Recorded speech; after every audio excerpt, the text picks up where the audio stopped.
సుగాలి ప్రీతి కేసులో కీలక ముందడుగు జరిగింది. అయితే దర్యాప్తుకు సిబిఐకి అప్పగించారు ఏపీ ప్రభుత్వం. ఈ మేరకు ఉత్తర్వులు జారీ చేసింది హోంశాఖ. గతంలో హామీ ఇచ్చిన పవన్ కళ్యాణ్ దీనికి సంబంధించి హామీ మేరకు దర్యాప్తు బదిలీ చేస్తూ నిర్ణయించుకున్నారు. ఈ కేసును సెంట్రల్ బ్యూరో ఆఫ్ ఇన్వెస్టిగేషన్ సిబిఐకి బదిలీ చేస్తూ రాష్ట్ర ప్రభుత్వం అధికారికంగా ఉత్తర్వులు అయితే జారీ చేసింది.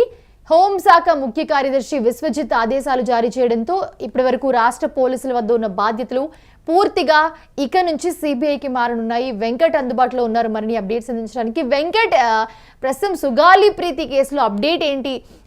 కంప్లీట్గా పోలీసుల చేతుల నుంచి సిబిఐ చేతిలోకి వెళ్ళినట్లుగా తెలుస్తోంది. కేసు ఏంటి, అప్డేట్ ఏంటి? ఎస్ మౌనిషా, 2017లో ఈ ఘటన జరిగినప్పటి నుంచి కూడా ఇది రాజకీయంగా కాస్త ఆసక్తిని రేపింది. అప్పట్లో కూడా దీన్ని ప్రస్తుత డిప్యూటీ సీఎం పవన్ కళ్యాణ్ దీనిపై అంటే ఆ కేసును ముందుకు తీసుకెళ్లాలంటూ కూడా తెలుగుదేశం ప్రభుత్వం ఉన్నప్పుడు 2017లో దీని గురించి పెద్ద ఎత్తున డిమాండ్ చేశారు. ఆ తర్వాత 2019లో వైసీపీ అధికారంలోకి వచ్చిన తర్వాత కూడా ఈ కేసు ముందుకు వెళ్ళలేదని చెప్పాలి. ఆమె స్కూల్లో ఆత్మహత్య చేసుకోవడం, సుగాలి ప్రీతి ఎవరైతే ఈ ఘటనలో ప్రాణాలు కోల్పోయిన సుగాలి ప్రీతి స్కూల్లో ఆత్మహత్య చేసుకున్న తర్వాత ఆ కుటుంబ సభ్యులు తీవ్ర స్థాయిలో స్కూల్ యాజమాన్యంపై ఆరోపణలు చేయడం జరిగింది. ఆమె మరణానికి స్కూల్ యాజమాన్యమే కారణం, స్కూల్లోనే ఆమెను అత్యాచారం చేసి హత్య చేసి ఉరి వేసుకున్నట్లుగా చిత్రీకరించారంటూ కూడా సుగాలి ప్రీతి తల్లి గాని ఆమె కుటుంబ సభ్యులు గాని ఆరోపణలు చేస్తూ వచ్చారు.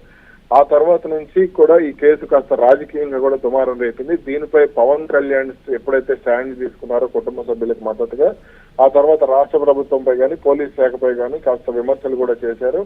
ఇక 2019లో వైసీపీ అధికారంలోకి వచ్చిన తర్వాత పవన్ కళ్యాణ్ కర్నూలులో ఒక భారీ బహిరంగ సభ కూడా ఏర్పాటు చేయడం, కేసుని సిబిఐకి అప్పగించాలి, రాష్ట్ర పోలీస్ శాఖ దీన్ని ముందుకు తీసుకెళ్లడం లేదంటూ కూడా ఆరోపణలు చేయడం జరిగింది. ఆ తర్వాత నుంచి ఈ కేసును మళ్ళీ ముందుకు తీసుకెళ్లేందుకు వైసీపీ ప్రభుత్వం కేసును సిబిఐకి అప్పగిస్తూ ఒక జీవో కూడా జారీ చేసింది. కానీ ఈ కేసును మాత్రం సిబిఐ టేకప్ చేయలేదు. ఆ తర్వాత ఈ కేసుకు సంబంధించి వాళ్ళ బాధితులు ఎవరైతే ఉన్నారో బాధిత కుటుంబ సభ్యులకు ఆర్థిక సహాయం చేయడం కానీ ఇతరత్ర బెనిఫిట్స్ కూడా అందించడం జరిగింది.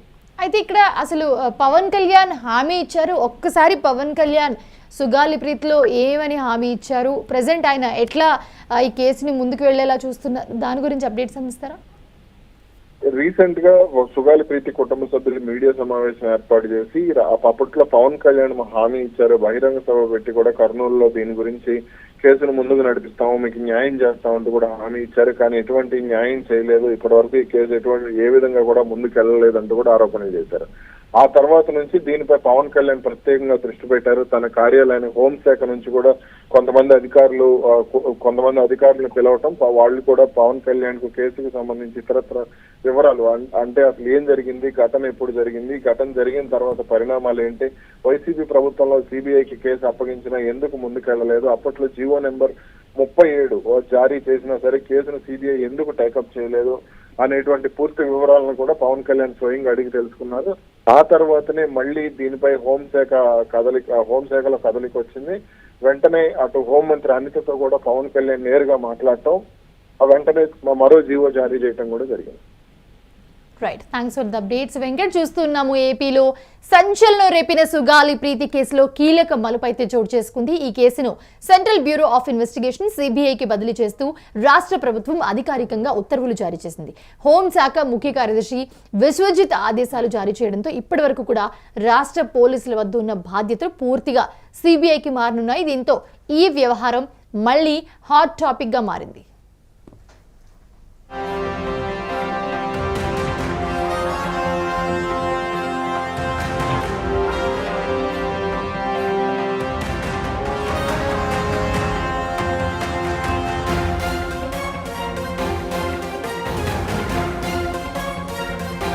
సుగాలి ప్రీతి ఘటన 2017 ఆగస్టు నెలలో జరిగింది. కర్నూలు తాలూకా పోలీస్ స్టేషన్ పరిధిలో ఒక ప్రైవేట్ స్కూల్లో చదువుకుంటున్న ప్రీతి అనుమానాస్పద స్థితిలో ఉరి వేసుకుని మృతి చెందింది.